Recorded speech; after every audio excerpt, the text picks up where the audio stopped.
নির্মাণ শুরুর আগেই পরামর্শক ব্যয় হয়েছে ২৩১ কোটি টাকা। বগুড়া সিরাজগঞ্জ ডুয়েল গেজ রেলপথ প্রকল্পে এখনও মূল নির্মাণ কাজ শুরু হয়নি। তবে প্রকল্পের পরামর্শক ব্যয় বেড়ে দাঁড়িয়েছে ২৩১ কোটি ৭১ লক্ষ টাকায়, যা প্রাথমিক অনুমোদনের তুলনায় ৩ গুণেরও বেশি। বিষয়টি নিয়ে প্রশ্ন তুলেছে পরিকল্পনা কমিশন।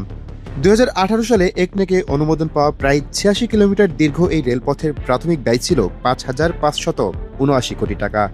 সময় ও ব্যয় বাড়তে বাড়তে সংশোধিত প্রস্তাবে প্রকল্পের ব্যয় এখন প্রায় ১২,৫০০ কোটি টাকায় পৌঁছেছে।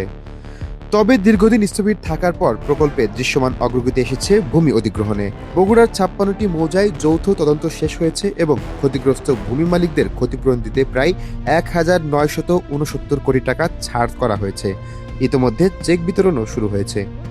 প্রকল্প পরিচালক জানিয়েছেন, ভারতীয় ঋণের পরিবর্তে এআইআইবির অর্থায়নে প্রকল্প বাস্তবায়নের সিদ্ধান্ত হয় আন্তর্জাতিক মান অনুযায়ী অতিরিক্ত কারিগরি পরামর্শ, নকশা যাচাই ও তদারকির প্রয়োজন হয়েছে। এ কারণেই পরামর্শক ব্যয় বেড়েছে বলে দাবি তাদের।